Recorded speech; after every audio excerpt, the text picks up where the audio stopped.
Good afternoon to all and welcome back to the public inquiry of the Special Access Committee. We wish to apologize for our late start, but that was beyond our control.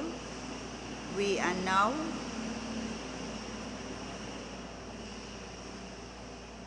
going to hear from Mr. Desmond Meade of Meade, and he would be attending with Attorney Langley, who from the UK. So Mr. Meade and Attorney Langley, please indicate that you're hearing us. Yes, I'm here.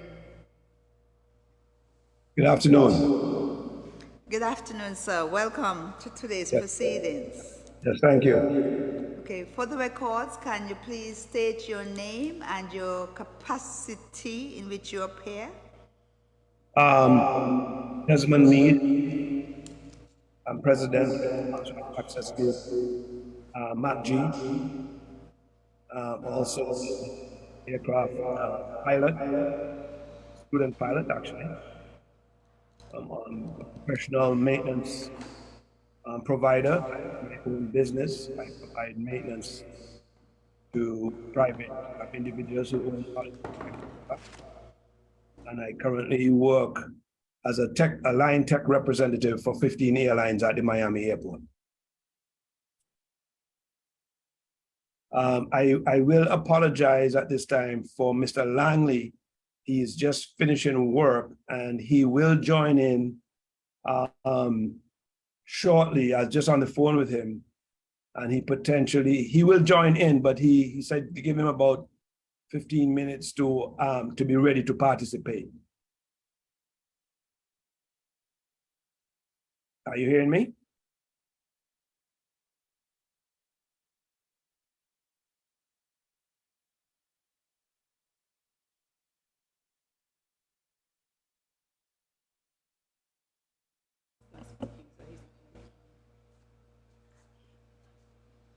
Okay, Mr. Meade, please give us full details of Meade as an organization.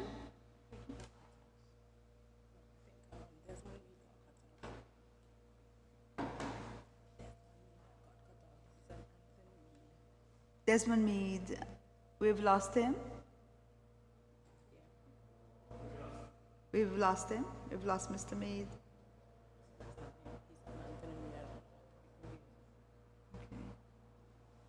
Okay, we're experiencing technical difficulties, so we'll allow our technicians to reconnect us. We crave your patience.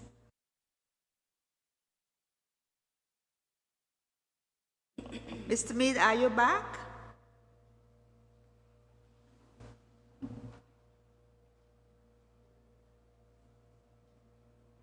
Yes, I'm back. Thank you very much. I apologize for that. Yes, kindly, for record, give us full details of the legal structure of Meade, who is Meade, and their purpose.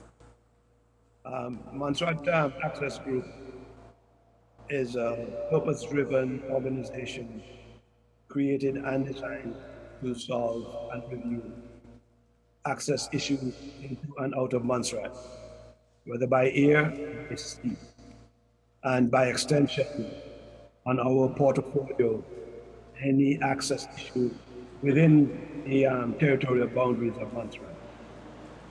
So that if you land access, we don't spend much time on roads because we are really solely concentrated on air access. Thank you. Was it your organization that had organized charters into Montserrat over the last Christmas season? Yes, we did. Yeah, we organized and published a schedule of charters from November 4th until November 4th, 2022 to April 8th, 2023. Okay. Do you wish to start at this point, or you wish to tell us how you can assist the committee in terms of the purpose of the inquiry, which is to look at access matters, and in particular, you want to focus on air access. Yes, for sure. We are all aware of, and this is why we're here, to try and solve and provide recommendations for improving access into Montserrat. The challenges faced by MACG over the Christmas season was driven through ASSI's intervention on what we call an unfair basis, on untested, which goes against the normal procedures of airline operations.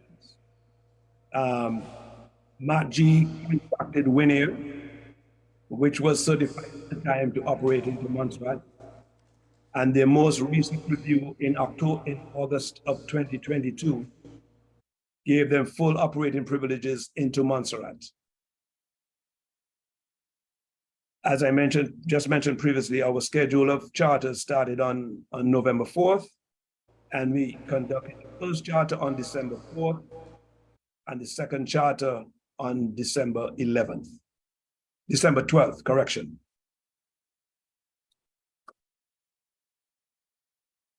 On the 13th of December, Winair received a letter from ASSI informing them that they had to comply with certain regulatory requirements within 24 hours or before the next flight.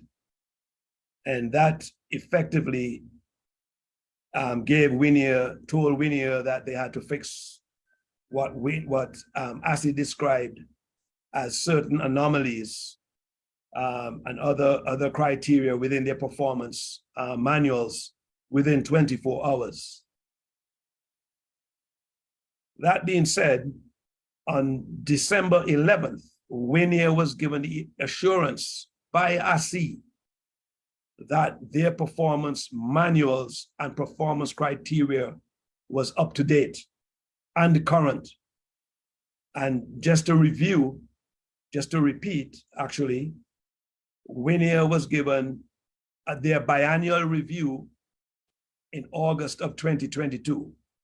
In order to operate and to continue certification, you have to have a biannual review. Twice a year, you have to have a review by ASSI of all your documents, all your pilots, all your maintenance requirements, all your training requirements, which has been alluded to by previous contributors to this forum. Mr. Meade? Yeah. We lost you. So can you go back to December 11th? Okay, because I realize sometimes I'm not hearing myself coming through the speakers, which is a good indication that I'm getting through. Okay, I'll repeat. Winair was given assurance that their performance manuals were up to date on December 11th. Are you hearing me? It's freezing. I think we're having some buffering issues. Hello? Okay, I don't think they're hearing me. I'm seeing buffering on my side.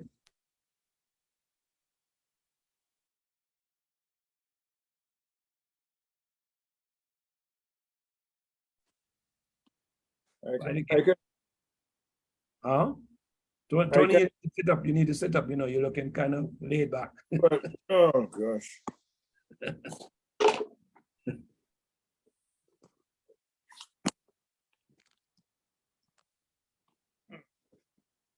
They might think you. It's the background that I have and my angle appearing in the background. But I can hear you loud and clear this now. But I think they have. Let me see something. They have muted themselves. Yeah. I don't know if the issue is on their side. It might be on their side. I'm going to mute myself. Huh? I'm going to mute myself. Okay. Till they rectify it. It might be, yeah, it might be technical on their side. Because you're hearing me okay, right? Yes? Okay. Because when their mic is open, there's a lot of echo, and I think that is causing a problem. They should not be having a direct feed. I'm getting third-party confirmation that I'm still live.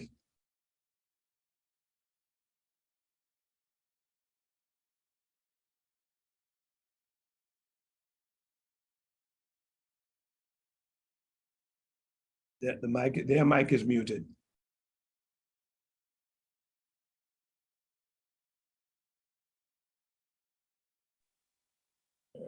Their video is frozen. You can see their picture frozen? Yes. Well, no. Well, no.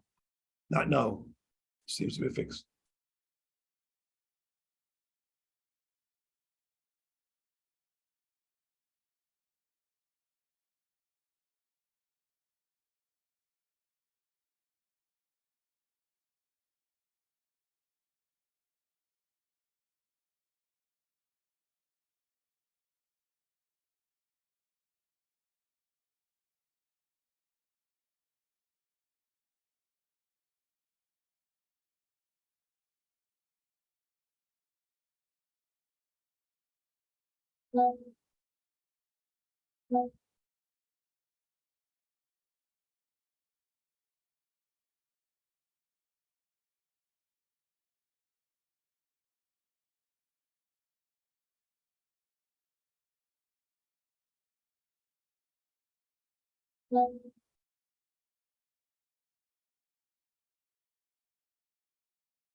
It has me as the host.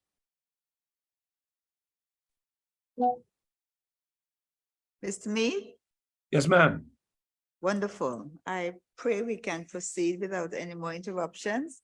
Please Yeah. take us back from December 11th, I see. Yes. So on December 11th, Winier received confirmation by letter and email from ASSI that their performance manuals are all up to date. Bearing in mind that was 2 days before the letter that was issued by ASSI. So the question is what happened within those 2 days that ASSI thought it fit to send a letter to Winier on December 13th that they need to review their manuals and to give a reply within 24 hours. Again, ASSI had these manuals for full review in August of 2022 and February 2022. And there must have, if there were any issues, ASSI should have brought these to the attention of Winier to address these matters. On the posting of the MACG schedule on November 4th, there was circulated a letter from ASSI, an undocumented, unsigned letter, which started a serious conversation, debate on the air, whether the Twin Otter was fit to carry 10, 12, whatever passengers into Montserrat. That document has been circulated throughout the public, and ASSI has never withdrawn that document. We cannot call it a technical document because it was unsigned and it was undated.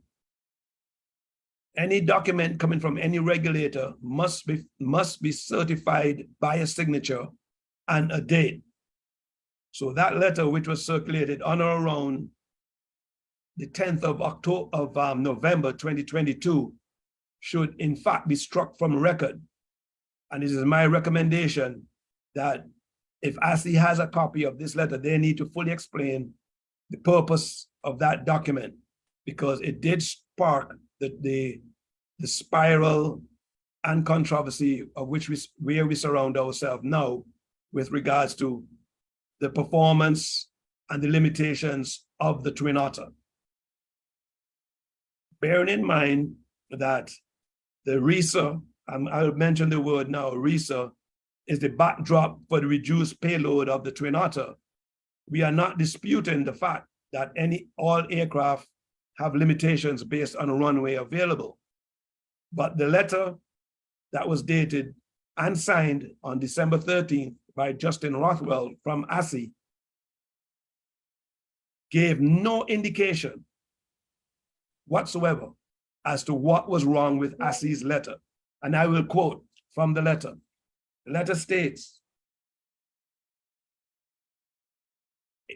a statement to believe is true because the next scheduled flight was December. Hold on a second. Let me back up. We have tried to contact your aviation regulator. As we see, there are some anomalies. The word is anomalies with the Winier departure phase out of Montserrat. We understand that the Twin Otter is due to fly to Montserrat tomorrow, which would have been December the 14th. So it is vital for the flight to go ahead as scheduled that these anomalies be addressed. And this is from the Justin Rothwell letter dated December 13th to Chief Pilot Captain Awai of Winier.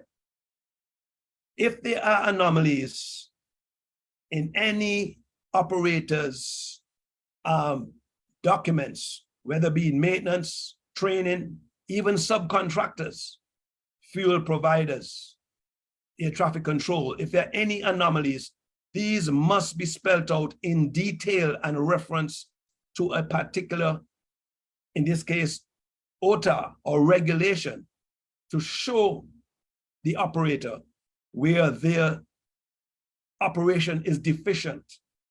You cannot use a vague word like anomalies to halt the operation of an airline. Winnie has operated for 60 years throughout the Caribbean and has been stated before by both Mr. Harris and Mr. Burke. It's worldwide known that Sabre is the shortest commercial airport in the world. Again, backing up Mr.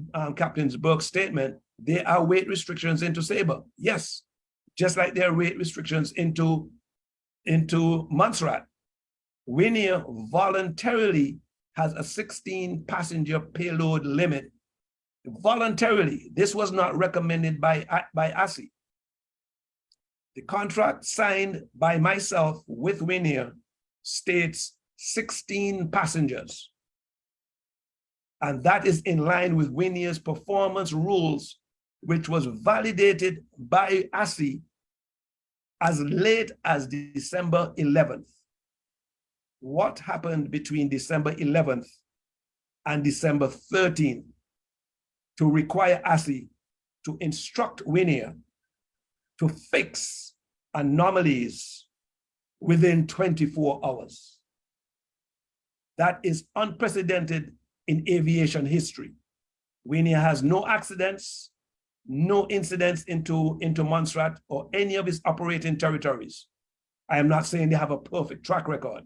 Every airline has issues. I have worked with Winier for 6 years as a certified Twin Otter mechanic and supervisor. I know the Twin Otter inside out as a technical maintenance person.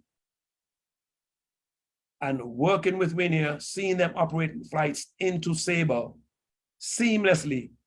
But when they have to apply restrictions for payload and wind, that is what they do. They restrict their payload. So if ASI has an issue with Win Air, they should be given time. Why didn't ASI give Win Air time at their next scheduled review, which would have been in February 2023? Win Air should have been allowed to operate seamlessly, but put on notice that you must rectify whatever issues. But ASI has to point out those issues in letter and in detail and reference to each and every regulations that they think that Win Air is deficient. And that being said, they should give Win Air up until February 22 to at least address or make a valid response to whatever issue ASI had. And I'm just going to bring back to the point. December 13th was 13 days before Christmas, 12 days before Christmas. ASI is located in the UK. ASI has no regional representative in any of the OTAs. Okay, yes, Win Air got the letter at 2:45 p.m. I got a copy of the letter at 3:45 p.m. direct from the marketing director's desk, which had to notify me or Matt G that they could no longer operate flights into Montserrat because of this letter. Because there was no way Win Air at 2:45 p.m. add 5 hours to that. That was 7:45 p.m. in the UK to send a response to ASI. That in itself breaks. I don't think there's any rule to say that an ASI, a regulator, cannot stop an operation. Yes, but there has to be valid cause. There has to be an accident. There has to be a serious breach of the regulations to cause a halt to operations. So Win Air, by design, was not able to effectively reply in the middle of Christmas to a 24-hour request from ASI. It was unjust, and I will even use the word that Mr. Burke used, hostile against Win Air to stop the operations. I'm not going to point fingers here, but there are certain operators who have had incidents and they have not been forced to stop operations whilst the investigation was under review. Let me say that again. There has been operators which has had incidents with injuries with no halt of operations. So my question is, on that letter, why were these anomalies not stated? And if ASI, I'm reading a letter which I sent to Win Air. Why these anomalies which are not stated, and if ASI was unable to contact St. Martin CAA, why publish an effective stop to Win Air twin otter operations? As this was the Christmas season, there was no lead time to Win Air to address these anomalies.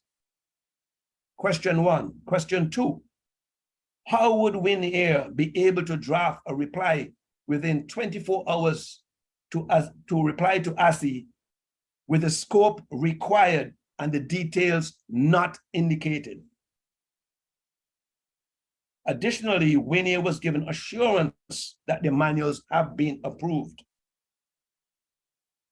Why did ASI not engage Win Air to rectify these anomalies within 3 months of the next scheduled flight permit? So there is where ASI got involved with a commercial operation, which is not their remit. Yes, if this is a safety issue, ASI should have attacked this from a safety point of view, and this was not done.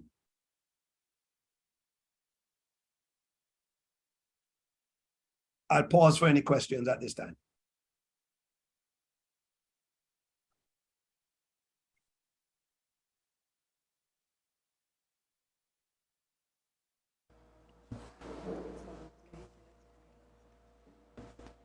Mr. Meade, has there been any explanation from ASSI to date? No. That's the short answer. On the 14th of December, I contacted our representative legal attorney, Mr. Joel Oswald Langley, who is now up online. I instructed him to contact ASSI with a copy of the letter to at least get some representation going, some dialogue going. Basically on behalf of Winnie, because Winnie was not able to reply. ASSI did not respond. They reflected their reply was to contact the governor's office with regards to this matter. They did not address the letter specifically. Was the governor's office contacted? We tried to send a correspondence to the governor, and we have not received any reply. We did forward that same request to the governor's office. Yes.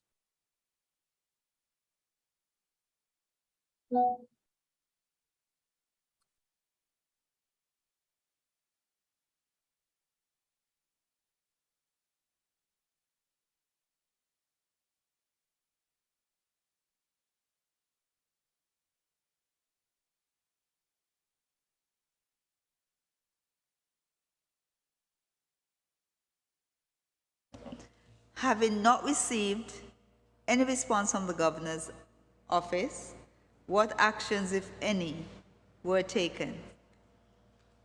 So we engaged into a dialogue with Winnie,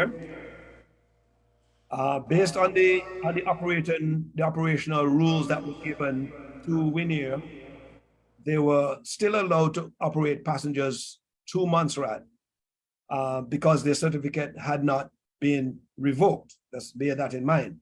So we engaged Winnie so that they could try to engage ASSI to give them permission to operate the next scheduled flight, which would have been the 22nd of December, where we had 12 passengers booked. In the meantime, Winnie engaged me to say we cannot they could not accommodate the charter, and I had to make the necessary arrangements to reschedule all the passengers that were booked on the next charter.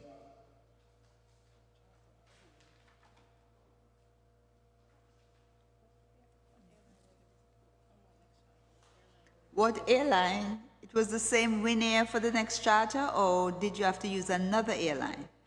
This next scheduled charter was Winnie, was Winnie, yes. But that charter did not go through. I did subcontract the services for those passengers as necessary. Both SVG and Fly Montserrat were contacted, and they provided uplift for my passengers.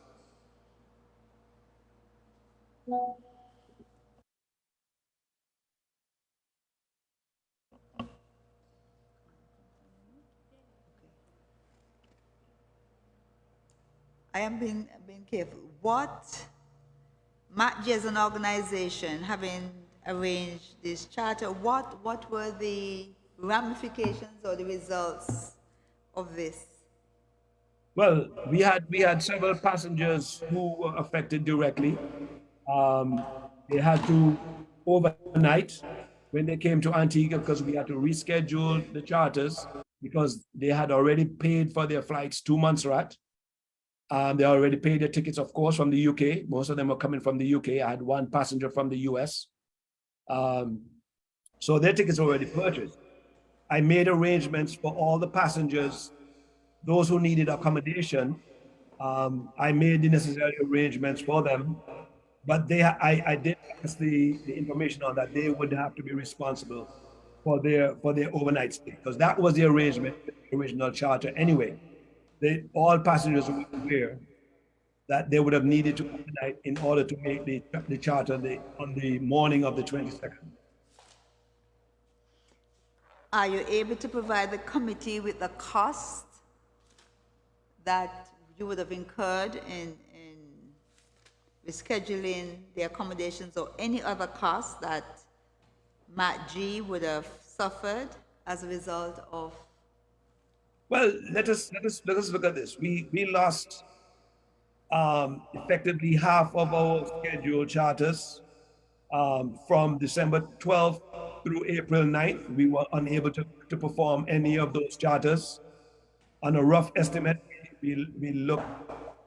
I can give you a rough. I can send you those numbers, but because Winier was not allowed to operate, I can give you the direct cost for those charters and the cost for getting passengers out of Montserrat also, because some passengers had return bookings, and we also had to charter flights to make accommodations for passengers coming out of Montserrat.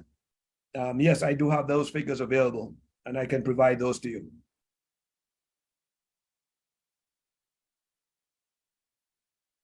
Mr. Rome has a question. Along the lines of what it cost you, were you planning to make a profit from this venture? And if so, were you planning to repeat the same service at St. Patrick's time? So the basic idea of the charters was to cover costs. There are service fees that are incurred on the banking side. So you have to accommodate to make sure that your banking fees are accommodated. If you have to deal with refunds, there are also refunds that have to be dealt with. So the basic answer was no, we were not incurring a profit. And the charter schedule was up until April the 8th, which included the St. Patrick's festivals.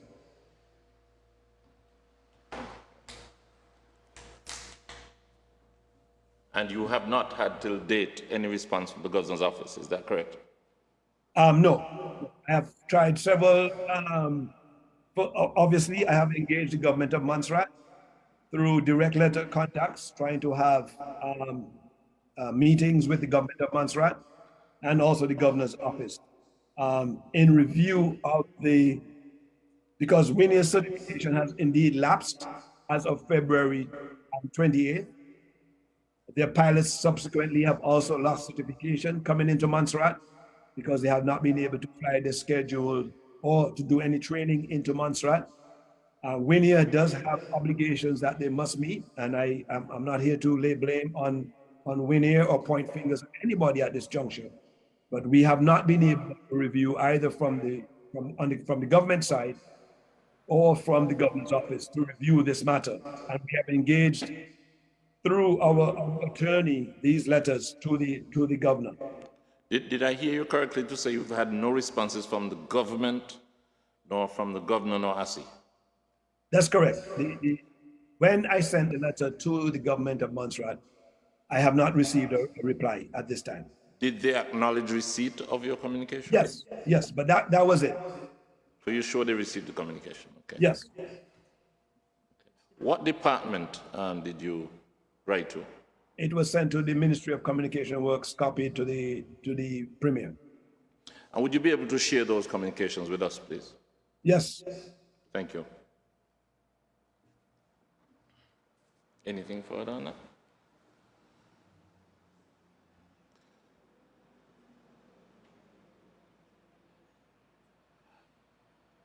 I do have some questions, but I don't want to change. On something you said earlier, you said that you voluntarily agreed to 16 passengers in your offer. How many passengers are taken into Sabre on a regular basis? Winier will carry 19 passengers into Sabre. I have been on flights to Winier with 90, actually 20 in this case, operational needs required. But they always have restricted payload for the runway length.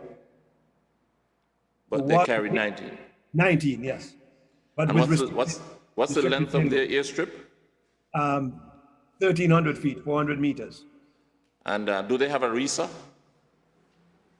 I cannot state that they have an effective reason. They do have threshold markings at Sabre, but I cannot specify whether or not they have a indicated reason. I do not have those details. Can you explain why Sabre would allow the Twin Otter to land on a 400-meter strip when you are not allowed to land on our strip, which is up to 600 meters? Can you explain why, of your own? Yeah, so in my discussions with Wynia clearly stated that operations into Sabre is done on economic necessity. Okay. That's first. Secondly, it is done with always safety in mind. Okay. And there are always performance limitations. So typically, if the crosswind, I cannot, and this is directly from the operations of Wynia, because like I said, I've worked with Wynia 6 years and I've been involved with their operations because I'm always on both sides of the fence in terms of trying to get information. If there's a southerly wind, because they have a direct east-west runway, just like Montserrat, if there is any kind of a severe crosswind, the flights get canceled or delayed until the weather conditions improve. That being said, if there is a weight penalty that must be incurred because they must have enough fuel to go to their alternate, which in this case is Statia, which is 11 miles away, they will reduce fuel or passengers or baggage. Of course, baggage is the first thing to come off in order to conduct air operations into Sabre. So being a country where there are workers going back and forth to Sabre every day for government, for whatever need, it is an economic lifeline for Sabre in order to have. There's also medical school in Sabre. There are a lot of people do dive trips. They also have a volcano, which attracts a lot of visitors as well. So their even though they have a population of 1,200 people, their economic necessity is a requirement for the government of St. Martin to ensure that Twin Otter operations are conducted into Sabre.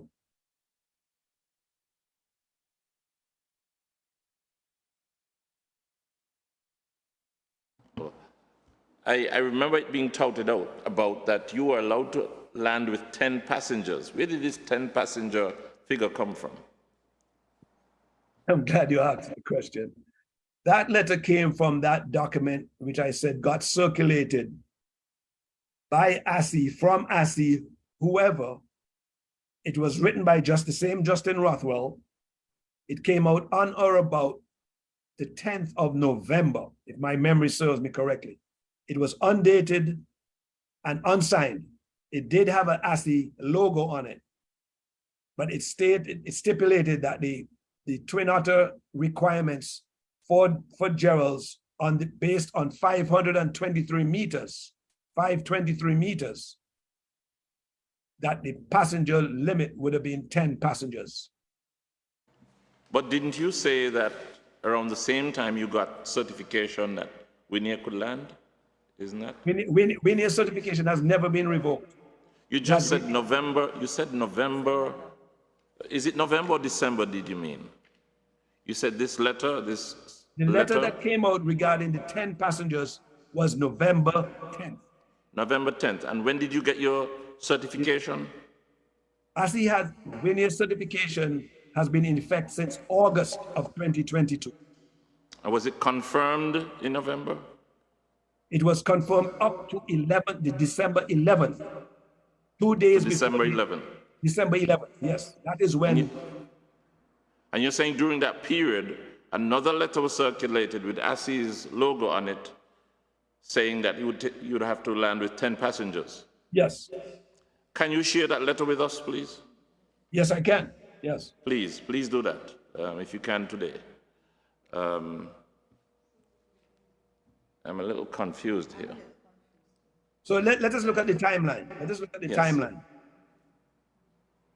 MATG published its charter schedule on November 4th. Correct. November 10th, the first letter, the unsigned letter, The undocumented letter, about 10 passengers got circulated. We go to December 11th, as Win Air was given assurance that the performance manuals were up to date. On December 13th, Win Air received a letter from ASI stating before further flight, they must fix these anomalies as previously stated. So before getting a letter outlining that anomalies prevented you from operating the next day unless you provided information. Correct. And added to the fact that that letter didn't stipulate what those anomalies are. Correct. So before then, a letter comes out from ASI nearly a month before, outlining that you'd have to operate with 10 passengers? That's correct. Is that what you're saying? That's correct, yes. Okay. So if that letter is truly official, a decision is made before you actually presented the case as to what you're operating, I don't know what the term is. What is it? Your capacity. Yeah, capacity restrictions. A decision was made. So what I would say here, if I may interject, an unsigned, undated letter technically carries no weight, but it sowed the seeds of dissemination, wrong information that the Twin Otter was not capable of carrying full passengers into Montserrat. Okay. Because it was then published on the radio that the runway at Gerald's has shrunk. We heard testament to that effect this morning already. We all know that the runway was not shortened. The RESA became an effective statement that now dominated what was the actual length available for Twin Otter operations. So reading through the technical side of this, the RESA removed 60 meters of available runway from Gerald's for performance calculation. Now, in listening to previous testimony given by Mr. Burke, Captain Burke, and Captain Harris, I'm reading from the AIP, the bearing strength of the runway, including the RESA, the full length of the runway, including the RESA, is certified to carry the weight of the Twin Otter. It is rated at a bearing strength of 16 FBY Tango, which is an improved rating since the runway has been regrooved. Prior to the runway being regrooved in 2020, the runway bearing strength was 7F, which is the same as the main apron. The main apron is rated at 7FBYT, which is the bearing strength required for the Twin Otter. But since the runway has been regrooved, including the RESA, the bearing strength exceeds the previous rating and is satisfactory for supporting the weight of a landing Twin Otter.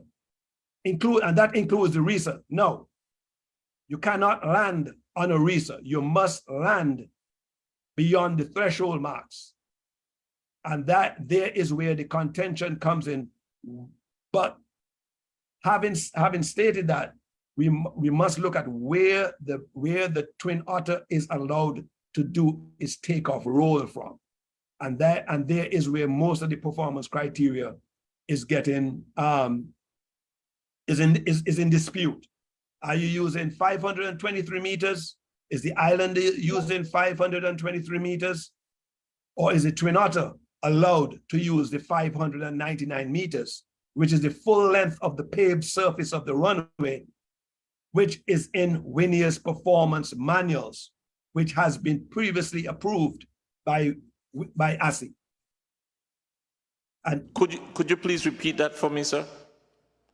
The bearing strength of the runway, the full length of the bearing strength of the runway, all 600 meters, is rated at 16 FBY Tango. That is the bearing strength required to support the Twin Otter. Winair has requested and has stated in their manual that they must use the full length, the 599 meters, for their calculations. ASI is stipulating that Winair only use 523 meters. So why is ASI stipulating 523, whereas the bearing strength of the runway is available for Twin Otter calculations?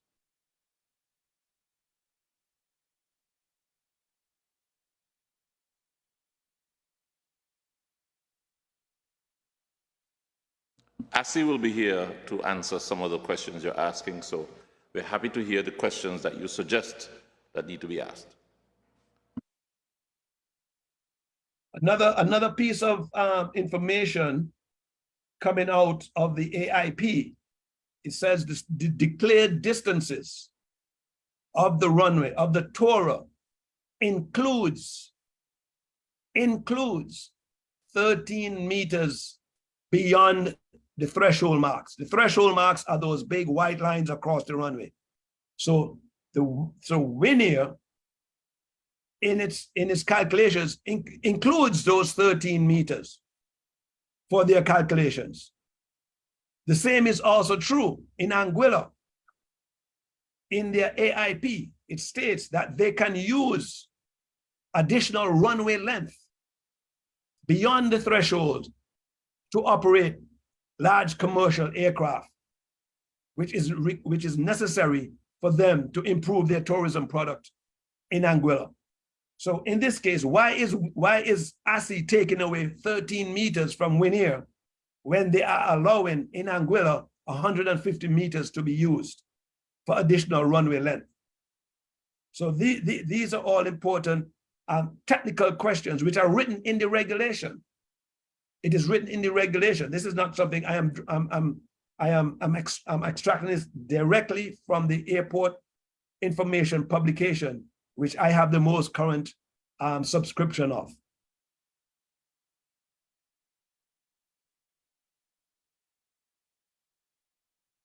Can you provide us with that information for ease of access? Could you share that with us? Sure. Document is right here. Okay. While we're talking about the RISA, can you tell us what the RISA really is, or how it should be structured? What sort of structure should it be of? A RISA is a runway end safety area. It is designed normally to retard or impede an aircraft if it exits the runway. It also includes the clearway on the sides of the apron, sides of the runway, if the aircraft was to deviate from the runway. It's intended to slow down the aircraft so it does not exit the runway at high speed. So on both ends of the runway, you have a RISA. But just remember, every runway has two directions. But the threshold mark, which is the white line, the solid white line, broad white line across the end of the runway, indicates the start of the runway. And in this case, the end of the RISA. So the RISA extends beyond, away from the runway, if you want to say that. It's an additional 30 meters. In this case, it's an additional 30 meters. In Montserrat's case, it's a paved surface. So in this case, the RISA will not act as it's designed to do, which is to retard an aircraft if it was exiting the runway at full speed. That aircraft will continue to exit the runway because it's braking. A pilot will have to use all effective braking in order to stop the aircraft. Just for clarity, are you saying that the area designated as a RESA in Montserrat is not satisfying the purpose of a RESA? That is correct. Practical? That's correct.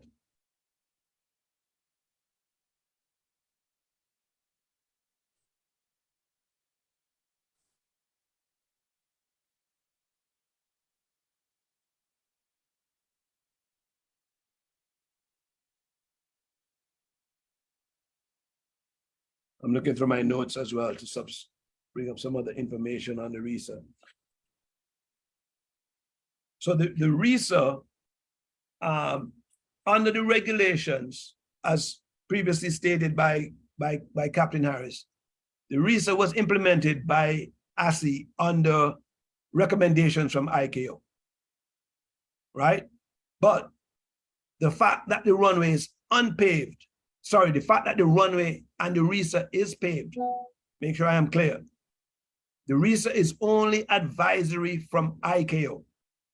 However, it has been implemented in the OTA regulation that states that any runway less than 700 meters, ASSI has included in the design of the airport that the RESA be included in the design. This was before, let me correction. Trying to get ahead of myself here. The RESA became effective 2013. The airport was designed in 2005, opened in 2005. It was not declared a RESA, but that same pavement is still available as takeoff distance. When ASSI changed its classification as a RESA, that is where the technical term of a shortened runway started to be floated about. But the runway was still paved. The RESA was paved. So it will not serve the purpose of a RESA. It will only allow the aircraft to come to a stop at some point if it does do that.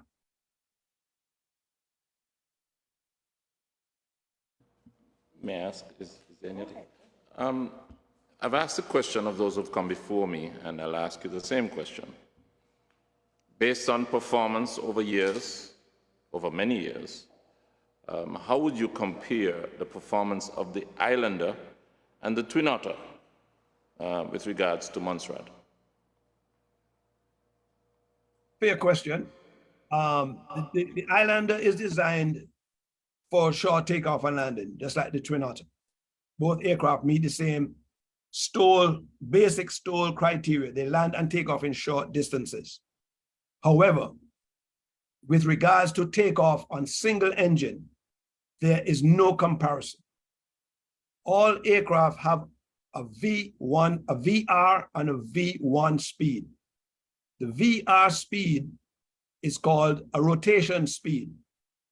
A pilot is allowed, if he has any technical issues with his aircraft, if he has not reached the VR speed, he can abort the takeoff. V1 and VR are very close in numbers. But if there is a spread, once the pilot calls for V1 and he has no takeoff issues, he will rotate and commence and begin his takeoff. However, that is the critical phase of flight. And this is where the separation comes between the Twin Otter and the Islander. The climb performance of a fully loaded Islander, and these are the specs for all airplanes, regardless of type design, is that you must be able to maintain a climb attitude in the Islander of a gradient which is 0.75 of the altitude at where you're at. Meaning you must be able to climb and maintain altitude. So 0.75, and this is the design specs written in the OTAs. The design spec for the Islander is that it must attain an altitude of 0.75 of where it started. So if the aircraft is climbing and you are at less than 100% of your climb performance, that means you are not climbing. That means you are, in effect, descending. With regards to the Twin Otter, if a pilot loses an engine, the climb performance of a Twin Otter is positive 1.5. So the aircraft will continue to climb, and the design performance of the Twin Otter is to climb on a single engine fully loaded to an altitude of 10,000 feet. That's the difference between the Twin Otter and the Islander. An Islander will not maintain altitude if it loses an engine after takeoff, if it's fully loaded. Whereas a Twin Otter on one engine will climb to 10,000 feet. That is the design performance on one engine. That's the difference between the Twin Otter and the Islander. So let's go through the scenario. Airplane leaves our airport, loses an engine. Will either aircraft be able to turn around and land or make it to Antigua? It's a pilot's decision. He has to look at what is in front of him. Is he fully loaded? What's the weather conditions back at the field that he just left? Coming back to Gerald's is a tricky situation on a single engine where you have limited runway and you have no effective resup. I'm going to repeat that. There is no effective resup. So if you're coming in on a single engine with one engine out, I'm going to stretch the scenario here. A pilot with one engine out probably will make the best decision that's available to him. Do I come back to land on a short runway, or do I make a decision to continue on to Antigua? That becomes a pilot's decision. One of the things that a pilot has to take into consideration is his pre-departure briefing, which Captain Harris alluded to and Captain Burke alluded to. One scenario every pilot takes into consideration: what if you lose an engine, and what are the procedures you will take if you lose an engine? Coming out of Gerald's, what are your options? You have three. Come back, proceed to Antigua, or divert to the coastline. In this case, the closest possible coastline, which will be to the east, or to the west in this case. In layman's language, sir, I want to ask then, as far as safety goes, as far as performance goes, which of the two airlines then provides the safest scenario for any failure with an engine in leaving Montserrat? There's no discussion. Is it the Twin Otter? The Twin Otter will continue to climb on one engine. And okay, in the case of going over to Antigua, it has to maintain 3,500 feet because there's a ceiling limit for incoming aircraft going over to Antigua. So he will at least climb to 3,500 feet in order to maintain safe altitude. An Islander will not climb on one engine. It may maintain altitude, but that's where the pilot has to be on his P's and Q's as to what decision he makes.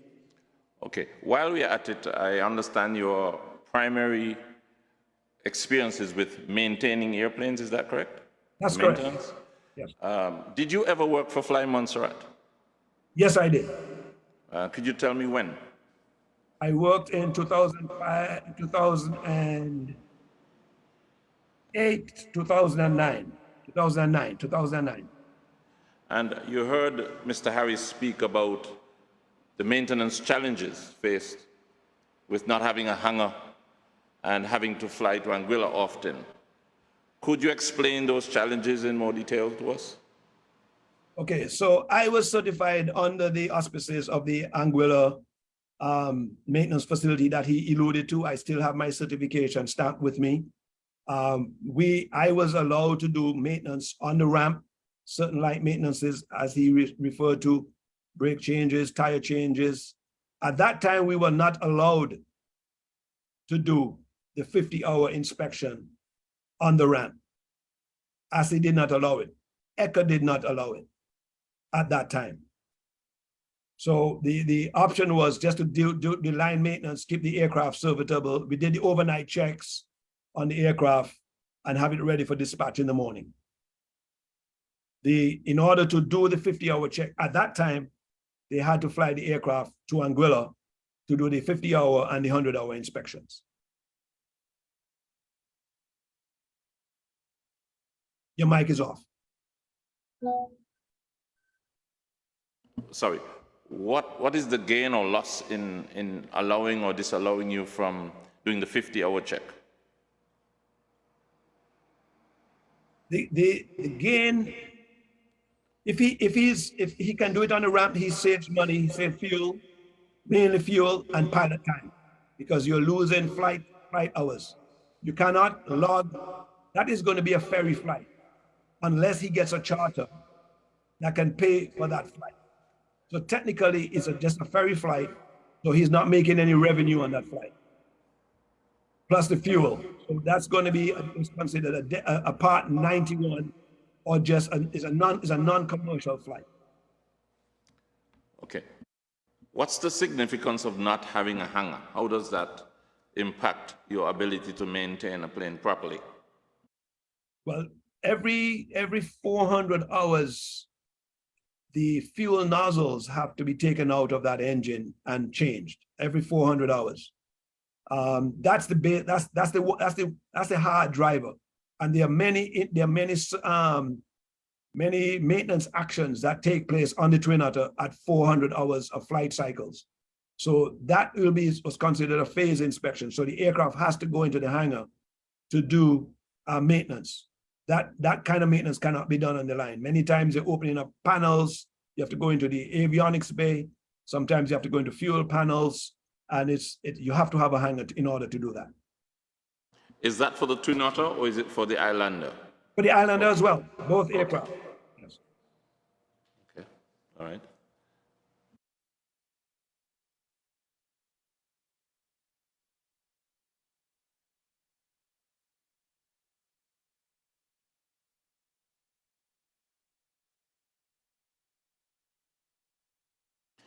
Is there anything you, of your own volition, would like to share with us that's of importance that will improve, whether it's maintenance issues, whether it's choice of aircraft, you name it? Is there anything that you'd want to raise at this point?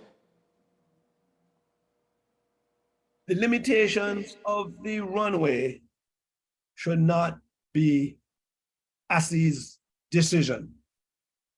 It should be the operator's decision. And I say that with a bit of caution.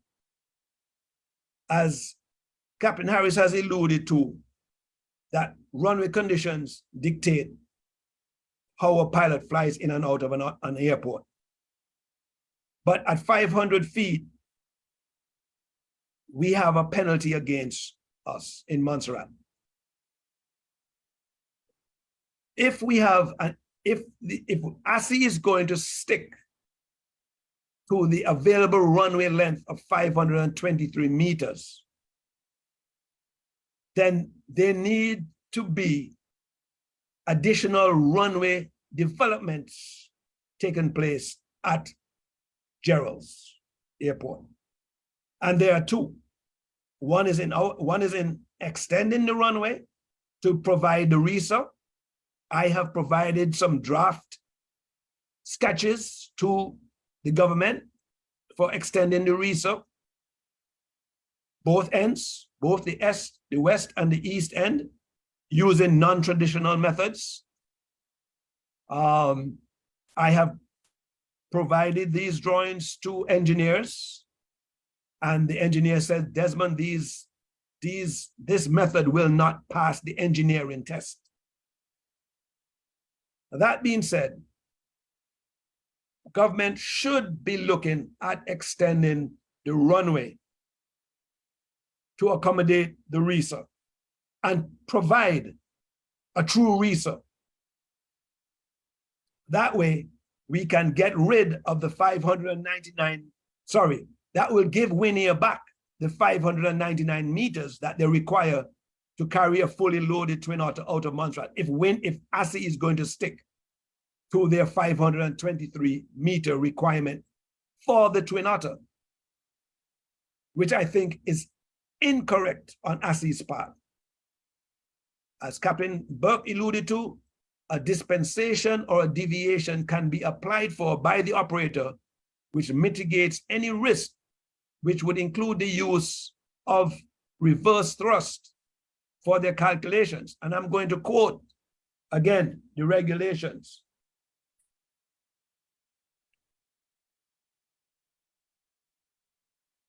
Regulation 135-550 states, for the purpose of short landing operations, the distance used for calculations of the permitted landing mass may consist of the usable length of the declared safe area, which is the RESA.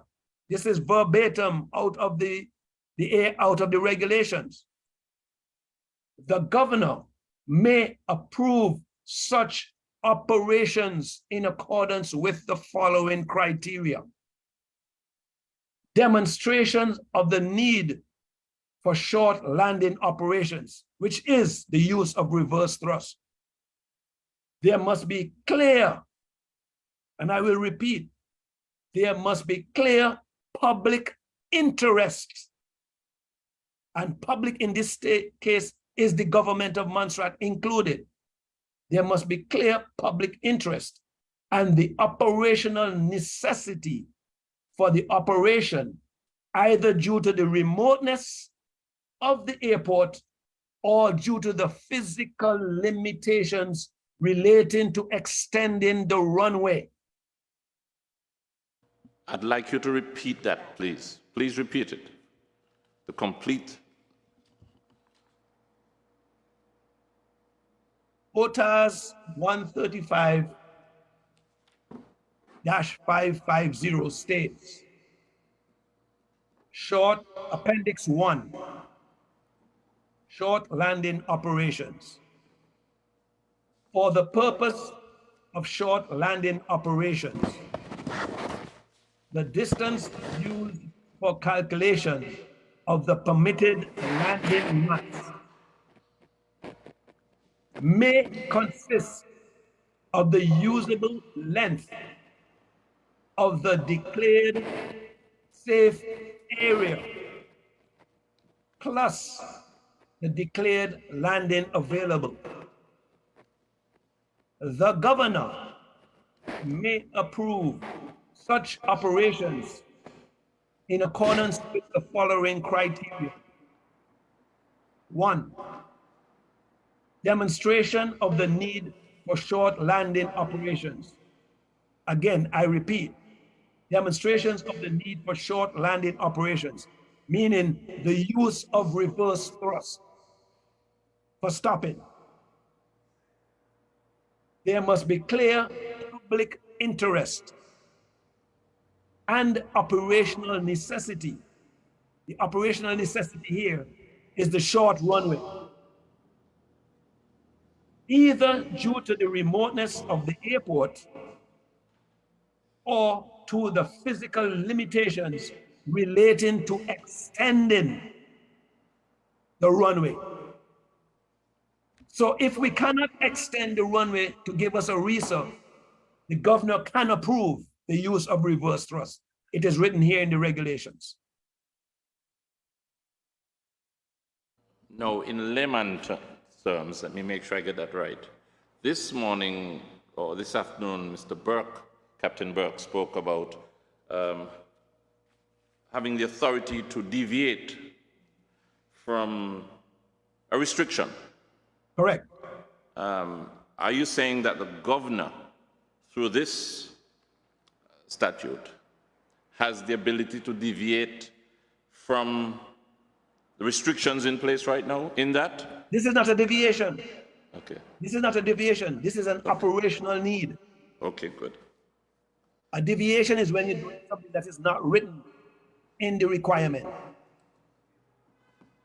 So for instance, if we wanted to, if we had to, um, let us say there was debris at the end of the runway, and it was corrupted for some reason, as Captain Burke suggested. If let's say there's a landslip at the tunnel, and we need to shorten the runway, now you have to apply for a deviation because the runway length has effectively changed.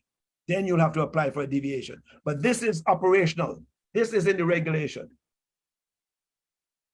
Therefore, for layman understanding, for the Twin Otter to operate in Sabre on a 400-meter strip,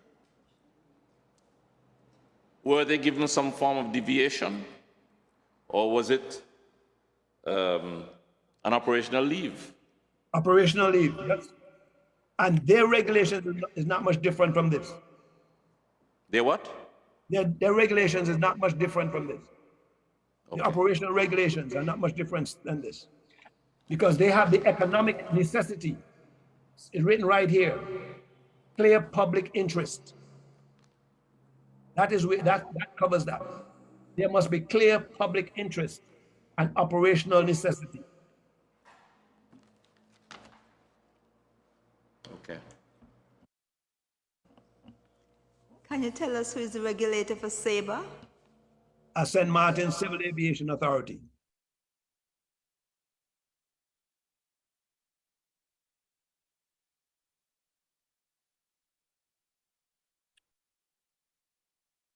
I want to extend a little bit on the discussion with regards to the use of the RESA, because if and again, I'm going back to the Anguilla scenario. Anguilla has a displaced threshold of 150 meters. That 150 meters is added to the takeoff distance available as stated in the regulation that I just read. Montserrat is only asking for 30 meters to be included in their declared distances. And this is what ASI is arguing about, or restricting wind air with 30 meters, when they are allowing Anguilla 150 meters to be used in their case. Now they have the runoff. They have the ability to use the RESA as designed.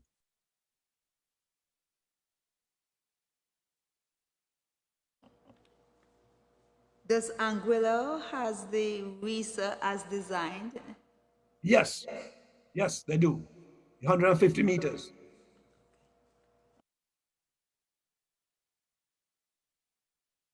And is ASI the regulator for Anguilla as well? Yes.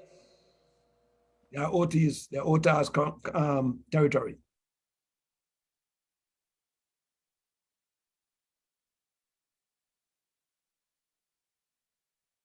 You also said that you're a pilot. Yes. Are you aware of the requirements for landing in Montserrat? Yes, I am. And the whole issue of who determines whether the weather or the environment is suitable for landing, are you aware of who has the responsibility to make that decision, whether it's the air traffic controller or the pilot or whoever? That is a shared responsibility. Okay. The pilot, prior to departure, must get a weather briefing from the local air traffic controller. And the air traffic controller will provide him with a brief.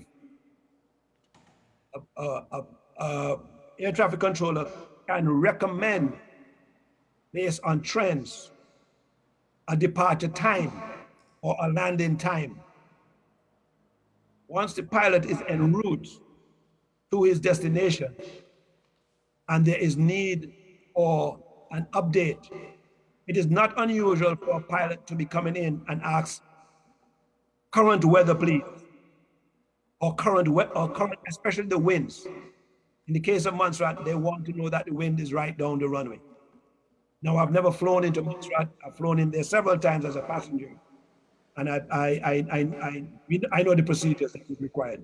Wind check, give me a wind check. Okay. The pilot ultimately has the final decision on landing the airplane. That's if the air traffic give them the okay. So the pilot, the air traffic would say cleared to land. Okay. The pilot would say, I will continue. Or if he has an issue, he will say, I will take him, I'll go around. I'll wait, especially if there's weather on the field. But the pilot ultimately has the decision to land the airplane. He gets a clearance from the tower, and then the pilot gives him the pilot will make the decision to land the aircraft. So unless the pilot gets the clearance to leave, for example, he or she cannot leave. That's correct. But once en route, they make the decision To whether land. to land or Yes. to. Yes. Or to deviate, correct.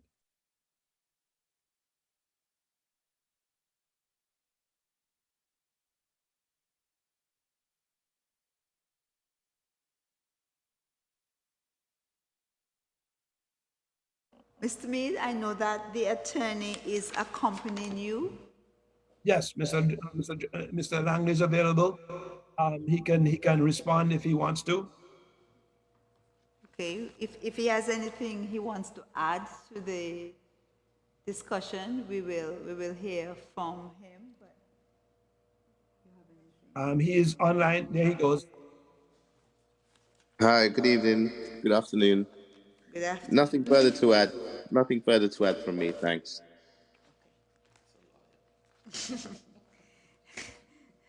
Thank you very much. No further questions. No further questions from yourself, Mr. Meade. Yes. Yes, we will want the documents to which you have referred Yes. and the communications. Correct. We believe we have captured the questions you have asked, but we have no difficulty with you penning those questions so that we're clear that we have captured what you're asking for clarity for the committee. Yes. Yes, and send all the documents that you have quoted for us. Yes. We wish to have that ASAP. Yes. To Ms. Baker.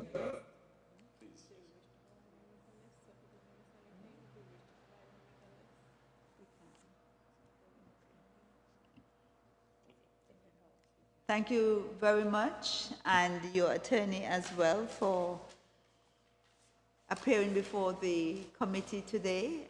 As you would have heard in our rules, we reserve the right to recall you or to request further documentation from yourself or Matt G. Yes, for sure. We're here to improve access. As soon as we can get this matter with the reason rectified, I think we will be on the road to recovery, a rebound in the economy of Montserrat. Thank you very much. And Thank you. Thank you on the panel.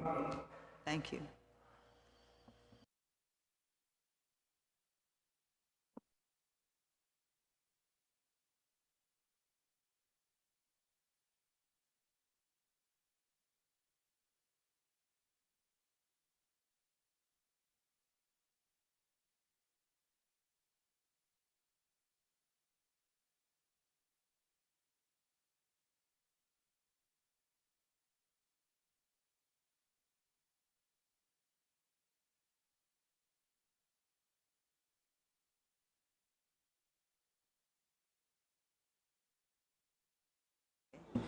Is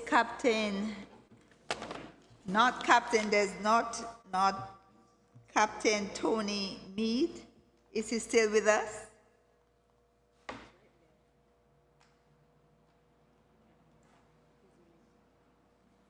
Yes, We are not. yes, yes, I'm here. Thank you very much, sir. Good afternoon. Good afternoon, everyone. Like we have done with our previous witnesses, we would wish for you to give us your name and your credentials, the history of flying for the records. Okay, sure. Thank you for inviting me to attend this Access Committee hearing. My name is Vernon Meade, also known as Tony. I was born in Plymouth, Montserrat, 27th of August, 1950, to be precise. That date is important. We'll hear about later. I can't send my my curriculum invite requested, but just permit me to summarize it as follows. It's very heartwarming to that Captain Burke and myself say that we want to be pilots. Same thing happened to me. I remember the question being asked of me when I attended the Plymouth Catholic school at that age. What do you want to be? I said, oh, pilot. And so, long story short, as I said, condense it, I was awarded a scholarship under the UNDP program to pursue commercial pilot's license at the Caribbean Civil Training Institute, CATI, in Trinidad and Tobago, and gained my CPL pilot license, multi-engine IF in 81. I joined LEAT 1964 Limited in 1982 as a co-pilot on the Trinidad. Now, you'll notice that here, in between there, got employed, pilot, I went to Antigua. One of my secondary skills was a motor mechanic, and I went seeking a job in Antigua as a mechanic. However, working in the honeymoon at the time, flying overhead, I said, no, I got to go back. I know Ben Corson, airplane, I'm going to go down there. Corson, I'll ask him if he needs anything. And he said, sure, come and fly. And that's what I did between 1981 and 2. I'll expand on that later if time permits. So I joined LEAT as a co-pilot on the Trinidad. I progressed through the LEAT flight operator ranks. I was Trinidad co-pilot, Avro co-pilot, which is a 48-seater, -8, 100 co-pilot. If I may say, myself and two other guys, two from Trinidad and myself, were the first 3 co-pilots in the region on the -8. To training in Toronto, flight safety, and in those days, all our training on. Anyway, moving along, I eventually gained my FAA, my Federal Aviation APL, out of an outfit in St. Thomas, having self-studied and sat the ground school exams in Puerto Rico. This allowed me to convert my license, my CPL, to an ATPL with ECA, Eastern Caribbean Civil Aviation License. Now, I then became, and I was eligible with that license to become a captain on the -8. I became a captain on the -8, 100 and 300. I stayed with LEAT until 2000 and then joined Caribbean Star as a -8 captain. At the time, LEAT was looking dodgy and I had to feed my family. Eventually, Caribbean Star and LEAT merged, and I chose not to continue with LEAT and go to Africa. But prior to that, whilst I was at Caribbean Star, I became an instructor, right, at IRE and TRE for Caribbean Star, which is an instrument rating examiner, right, and a type rating examiner on the -8, 100 and 300. Basically, what I did was I was able to train pilots coming in with a pilot's license into the company, usually be co-pilots, and I would train them on the, well, along with other training captains, on the simulator, and I'll be based up in Atlanta, flight safety up in Atlanta, Georgia. Sometimes 2 weeks on end, every month I'll be up in Atlanta.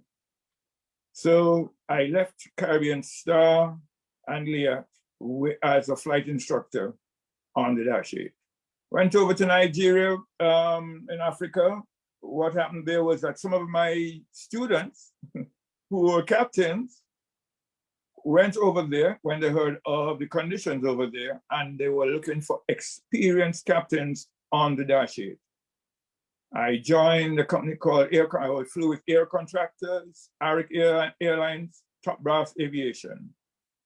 Top Brass Aviation was a different operation in that, yes, we did commercial work, but we were mainly contracted by Shell, and we flew in the workers into the oil fields, and they would fly out also on helicopters out to the oil fields which were in the sea. Now, that was a very particularly difficult operation in that, I don't know if any of you know about Nigeria, and there's an activist group called the Movement for the Emancipation of the Niger Delta, and they go on active, how should I say, special operations to try and regain back their territory. Of course, we are flying and we get information, we get intelligence about where not to fly so that we don't get shot down. So that was Nigeria. Eventually, as all things happen, they come to an end because the local guys get trained, we train them, they get up to speed, and then they don't need us anymore, so contract ends. I then became an instructor for Flight Path International in Mozambique on the Q400, which is another thing I must mention. I gained my Q400 type rating when I was in Africa. We were sent to Toronto to get the type rating conversion. So into Mozambique, Q400, a flight instructor, and then as usual, that operation shut down. I went actually back to the Caribbean. At that time, Liat was getting the ATRs, and they needed pilots to fly the Dash 8s whilst they were training their guys on the ATR.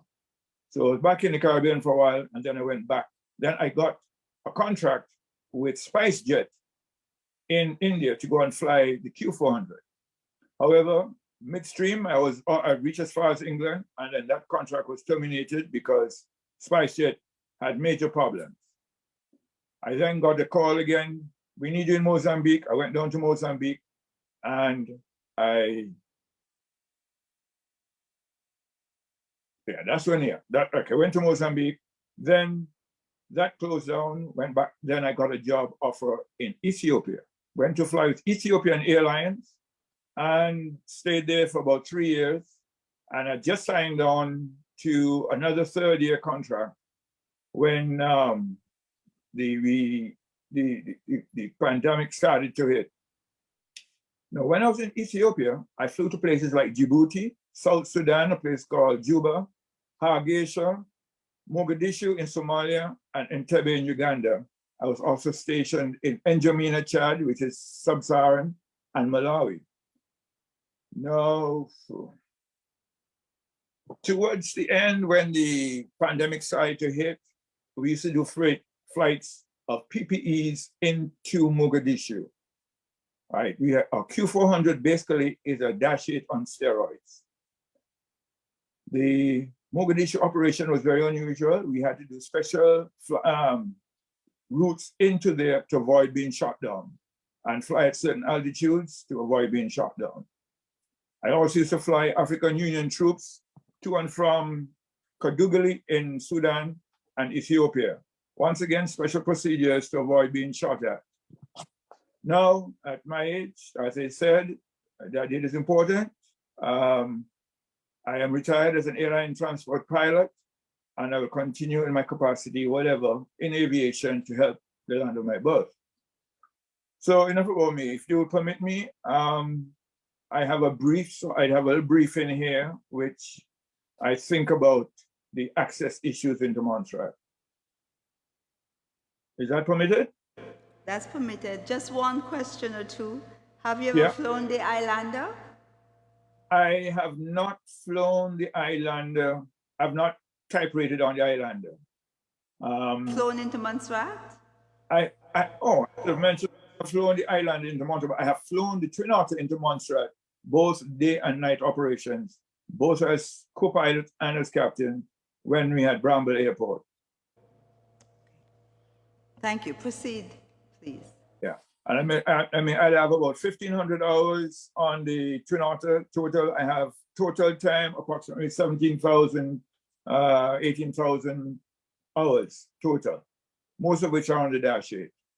Okay, my account is from an eyewitness point of view, as well as a personal experience as a crew member on aircraft, be it captain or co-pilot, as well as passenger, traveling to from Montserrat, sometimes weekly, sometimes monthly, most times quarterly, as of late, yearly. When I was in Africa, I would work contracts like 6 weeks on, 6 weeks off, 2 months on, 1 month off, and they would pay for me to come home.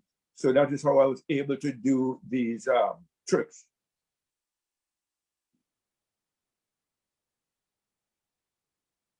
I would like to add that due to the COVID pandemic and resulting restrictions due to removal of the ferry, my trips were practically reduced to 0.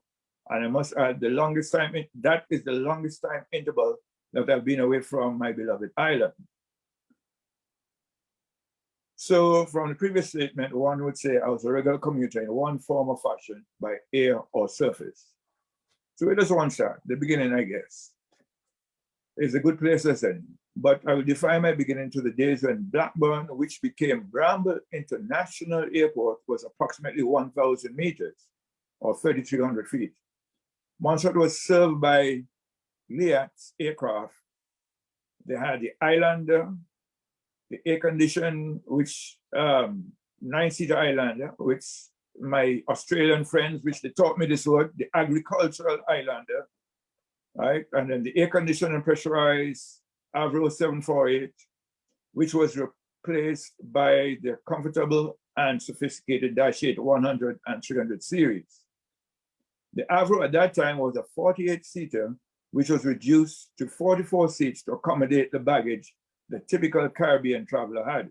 Now, I'm sure you remember Captain Harris alluding to how we travel. I don't think we need him to tell us that we travel that way.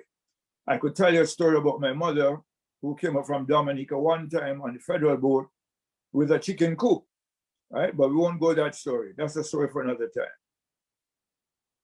This is important, right? That the baggage and freight or accompanied baggage is the ability to carry the items directly on board the aircraft used by the operating company, right? So they reduced the Avro, 48 seats, they reduced to 44 seats for the typical Caribbean traveler. The Dash 8 was a 100 series, had 37 seats, and the 300 was configured with 50 seats. Liat 1974 Limited was the main mode of transportation, and it also incorporated the Twin Otter, which had 20 seats, but reduced to 19 seats for operational reasons. It eliminates the need for a flight attendant, cost factor, as well as a weight penalty. Montserrat will be served with early morning and afternoon flights by the larger Avro and Dash 8, with the Twin Otter in between those times, especially during peak season. In those times, Montserrat surface service was mainly cargo ships and cruise ships from various destinations. One would be inclined to deduce from the previous statement that Montserrat was well served using a 1,000-meter strip via air. This would be nearly correct. Truth be told, during the peak season, Montserratian travelers were subjected to lost and delayed luggage, bumped or placed on later flights the same day or the next day in Antigua. Montserrat also had the private aircraft traffic, and that is important to note. Aircraft from the surrounding islands would visit from Guadeloupe, especially. There was a particular gentleman who owned an aircraft in the USA who owned a home in Montserrat and would fly himself from the States into Montserrat. It was a Mooney single-engine 201 airplane, one of the fastest single-engine airplanes at that time. Len Corson, who you all might remember, who owned the Shamrock Cinema, had 2 aircraft, which I used to fly for him. Remember I mentioned that prior to joining Lear. He's used these aircraft to bring films in and supplies for the Shamrock Cinema, and he had other cinemas in Dominica and St. Kitts. And I would fly those film, the supplies for the restaurant, etc., for him until I joined Lear. Unfortunately, we lost Len and his wife and grandson in a crash on short final in Bramble Airport.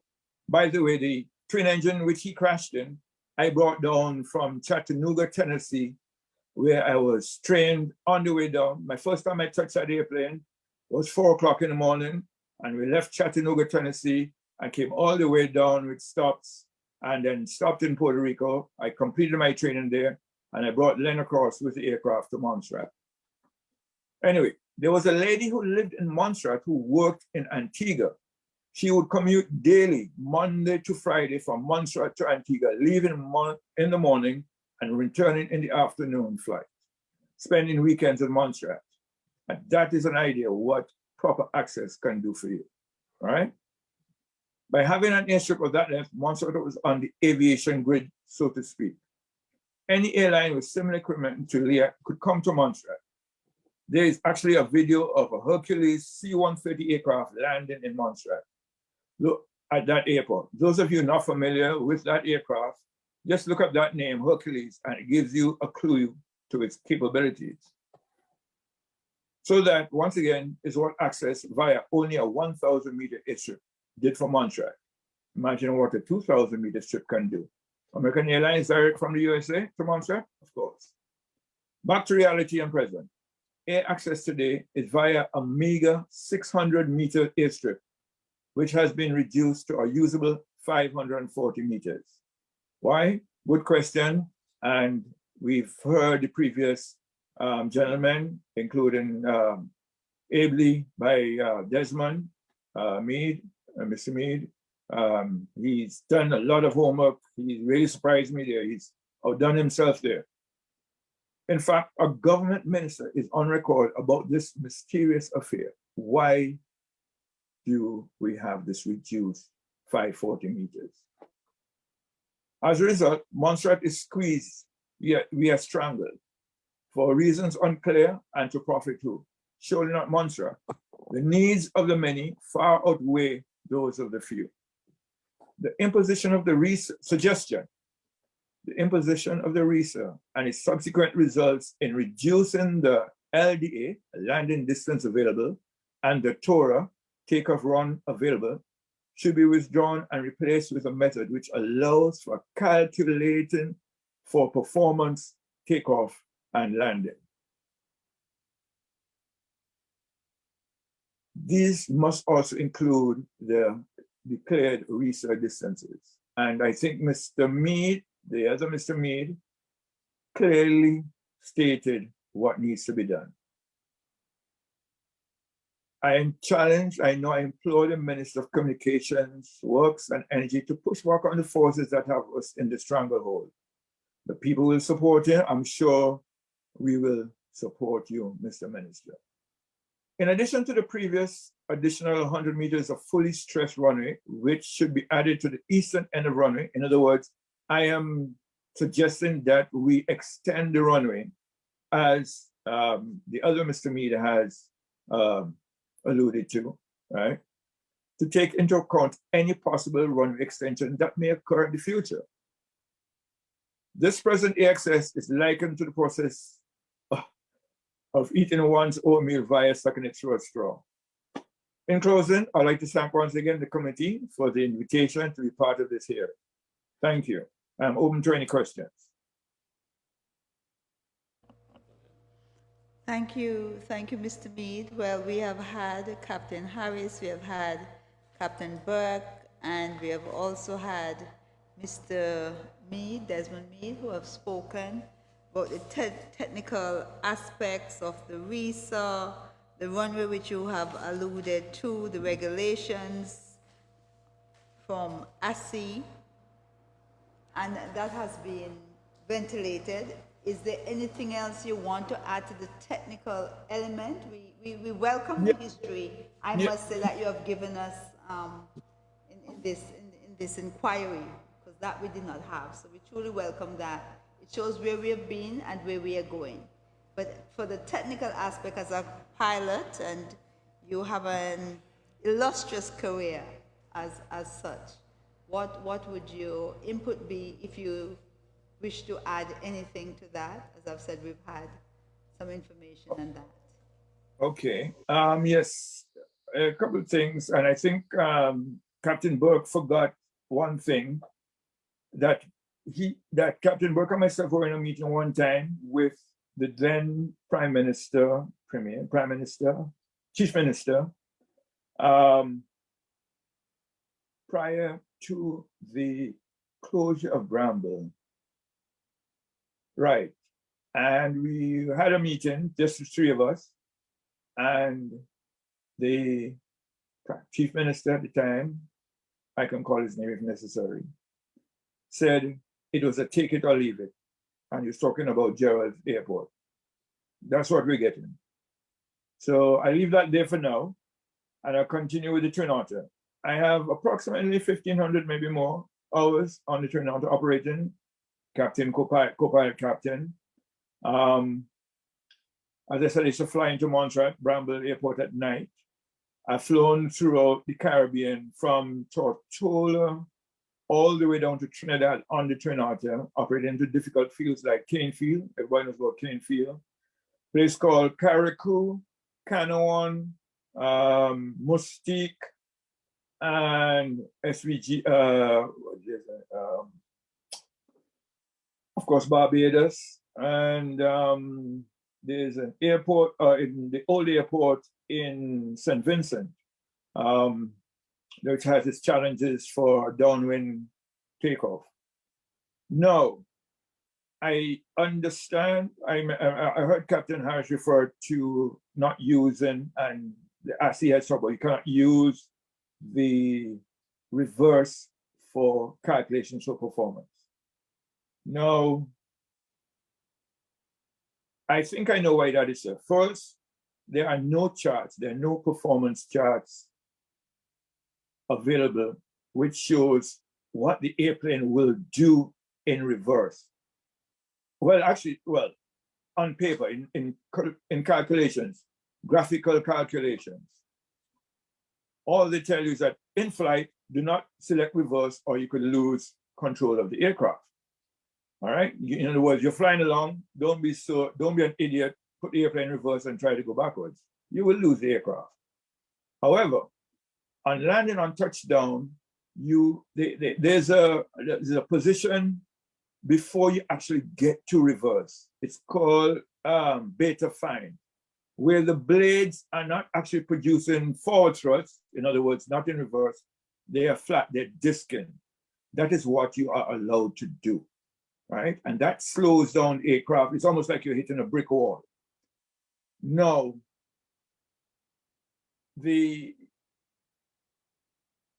Having said that, I have operated the airplane where you want on touchdown landing, you have to go into reverse.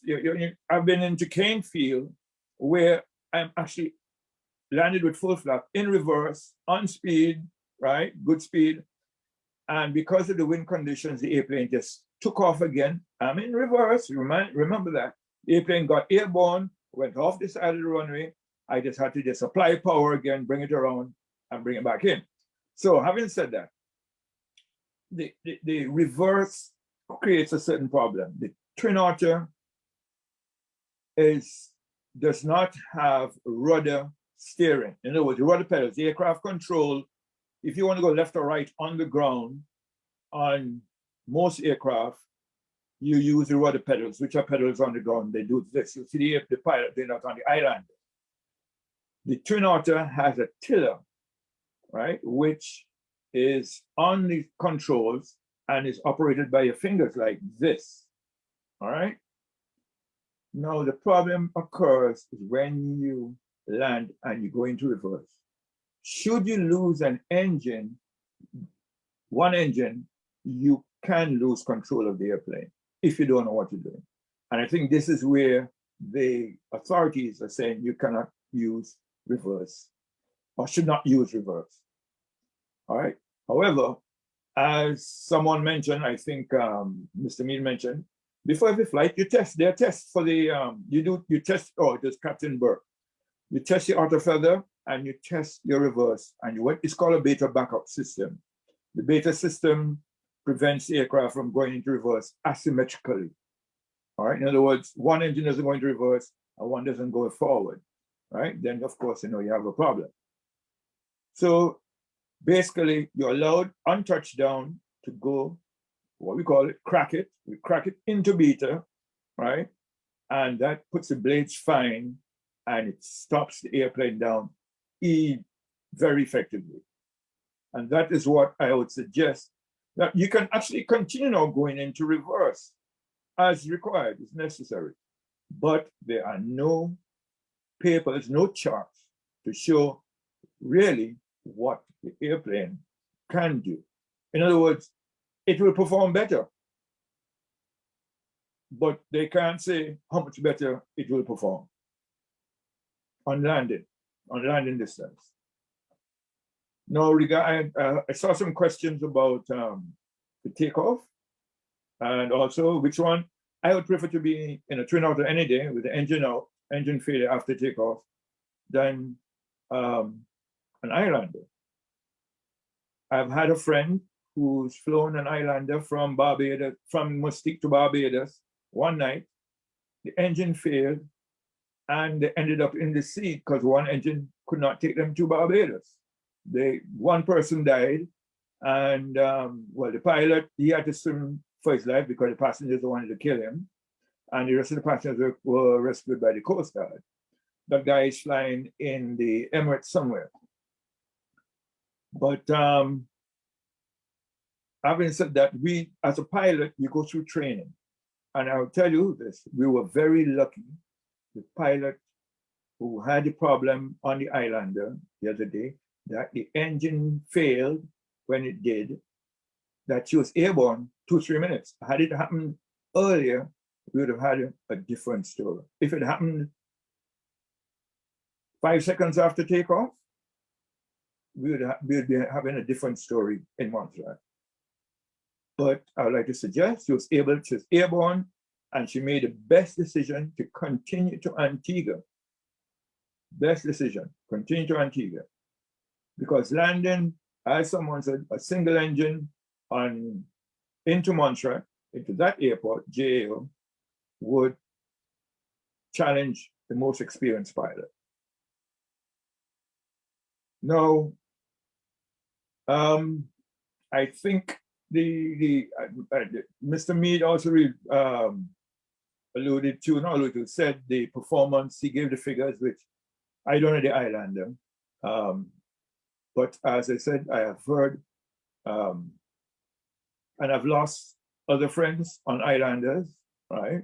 There was a guy who went to school in Montserrat, and we lost him in St. Vincent on an Islander, right? Having said that, the aircraft, once you keep within the limitations, they are safe to fly. Of course, otherwise they won't be flying.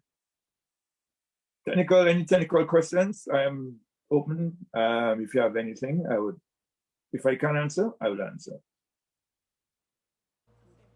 You have anything? No, one question, simple one. You spoke of being a co-pilot and being captain. What's the difference in having 2 pilots as opposed to 1? 2 pilots on the twin otter as opposed to having 1 on the Islander? Well, obviously, 15 numbers, and what you may find, there's a commercial aspect. Some passengers, their life insurance may tell them you cannot fly on an airplane with a single pilot, right? You may have that. So that's one thing. Now, in aviation, everything called CRM, right? It used to be called cockpit resource management. It's now included to call crew resource management, where we bring everyone into the the decision-making process, right? And the crux of it, or the basis of it, is that it's called synergy, where 1 + 1 is greater than the sum of 2. In other words, you have a decision to make. You say what if, and you come up with the best possible decision. What is right, not who is right. So with a multi-crew operation, if, for example, simple thing, pilots get sick, the other pilot can take over. If on the island the pilot gets sick, we know what will happen. Hopefully there's someone on board who does those video games, might be able to take over and bring it in. But that is, I wouldn't bank on that. The other thing too is, for example, decision making, whether to land or not land, go around because the weather was bad, or for if you have an engine failure. No, an engine failure presents a problem, right, to the flying pilot. And in a multi-crew operation, you have this crosstalk. Okay, I have a problem. I think we've lost an engine. And then you say, okay, confirm. And you look at your engine instruments. Also, the other instruments will tell you what engine has gone bad, right? And the two pilots will be there, confirm. Both pilots have to confirm, because you now have to secure the failed engine. Failure to secure that failed engine, you could lose control of the airplane. Basically, you have to what they call feather the propeller. You put the propeller straight on edge, right? Which reduces the drag tremendously. And when you lose an engine on an aircraft, two-engine airplane, you don't lose 50% of the performance. You lose more like 80% of the performance. All right? So it is very critical that, after takeoff, that if you lose an engine, that everything is done properly and correctly. All right? So that I hope that answers your question.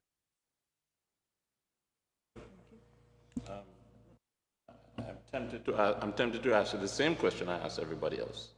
How does the Twin Otter compare to the Islander, in your view, with regards to operating out of Montserrat with our airport? Landing, takeoff? No, at one time I did look at getting my license on the Islander, and I did go through the manual, but that's many, many moons ago. And I think I remember that the Islander is supposed to produce 150 feet per minute rate of climb if you have an engine failure at max takeoff weight, subject to correction, 150 feet per minute. In other words, every minute you're gaining 150 feet in altitude. The Twin Otter is about 325 feet per minute. That gives you an idea of where I would prefer to be, all right? There's also a thing called approach climb. Now that is in case you're coming into land and you have an obstruction on the runway. Let's say, for example, the fire truck broke down or an animal strayed on the runway, right? You must be able to go around at the weight that you are with one engine. In fact, that is one of the training things which you go through, procedures you go through, is that you're coming in, two engine happy, the instructor, and I'm talking about now you're in a simulator, right? In a simulator, when I used to instruct, I could put a fire truck on the runway. You would see it. I mean, it's real life. It looks real, real, real. You have to go around. The pilot applies power to go around, and at that moment, you just fail an engine on him, all right? You must be able to control the aircraft, go through your checks, and fly the aircraft. That's part of the training that you do. Now, in an Islander, where would you be? In a Twin Otter, which one would you prefer to be in? In an Islander or a Twin Otter? I'd prefer to be in a Twin Otter any day.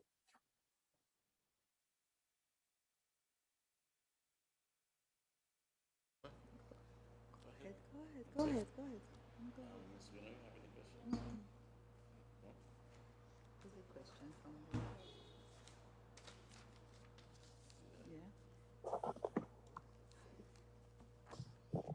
Captain Meade.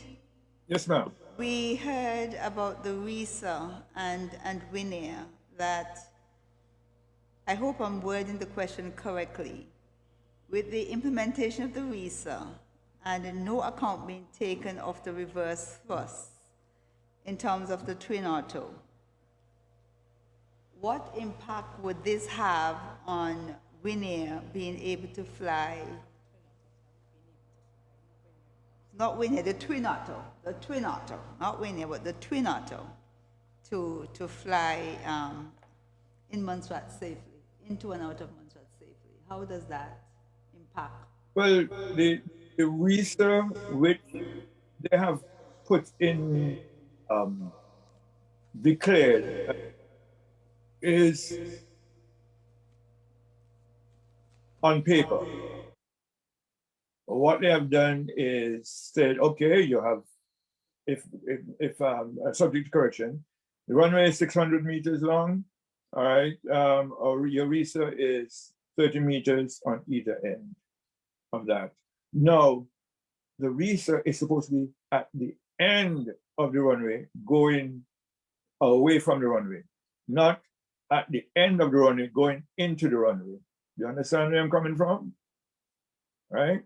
So I think someone in their wisdom decided that, okay, we're not going, it's cheaper to go inwards than to go outwards, if I'm being clear, right? Because otherwise we have to build up, put dirt down and whatever, right? And we know what's at either end of that runway. So by saying that you now have 30 meters of RISA on the runway, and you now effectively only have 540, is incorrect, because a pilot will use as much runway as possible, especially in a short runway. I remember Captain Harris saying something, and I'll tell you, we have it in this word: runway behind you and altitude above you is no use to a pilot. Remember that. Runway behind you and altitude above you is no use to a pilot. So if one is going to operate a twin otter or any aircraft into Montserrat, you're going to go to the very end and use it. We must have, ASI must revisit that decision. I don't know, we have, ASI is all the way in the UK. Maybe they have their ground men down here, silent men down here working for them. But they are making decisions for Montserrat and not considering, as the other Mr. Meade said, right, the economic necessity of the country. Very important. Okay. Now, one would want to know, why was this done? Did they consult with any operator? No. I don't know. I shouldn't say no. I don't know. All right. So reducing by, and the runway is fully usable. As the other Mr. Meade said, it is strength, right? There's a thing called a PCN factor. That is what he was referring to. That tells the load-bearing capability of runways and aprons and so on. It is stressed for the full length for the twin otter. Why can't one use it for the twin otter calculations? And those are questions that need to be put to ASI. And that needs to be, we need to push back on that. And from all avenues that we have with all our strength, right? Because access is key to Montserrat survival, right?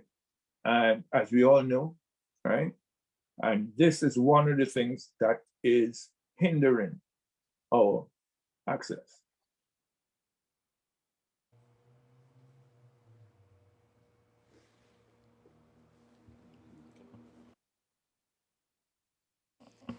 Mr. Meade? Sorry, Yes, Captain Meade. Let me yes, accord okay. you let me You can, accord you what is due unto you. no, Thank you you're, so very much for your presentation to the committee. As I said, we truly value the historical approach that you have brought, your technical expertise, as well as your interest in your birthland. You're going to be our last witness. okay. You do not speak after me. Mr. Romeo is still trying to prod me to allow him to ask another question. So I'll just let him do that quickly, very quickly, Mr. Romeo. I would have preferred if she did it herself, but when she mentioned your vast experience, I just wondered if you were consulted by the consultant who was hired by the governor's office to look at the best possible choice of aircraft for Montserrat. No one reached out to me, and I would say, as yet. As yet. And on that note, again, so immense thank you to yourself and all the other witnesses who assisted us here today. Captain Harris and Mrs. Harris is still with us in person, and we value that. Thank you so much. To the persons in Radio Land and in the social media realm, thank you for staying with us. To our technicians here with us today, thank you, as well as to the Secretariat, Dr. Baker. Please accept our gratitude. And to our clerk out of the UK, it is perhaps more your bedtime than work time. And so we also want to extend thank you, and to the other committee members. Thank you all so very much. And to Radio Montserrat, who have carried us live as well. Thanks again, and have a good evening, everyone. Thank you too. Thank you for having me. You're welcome.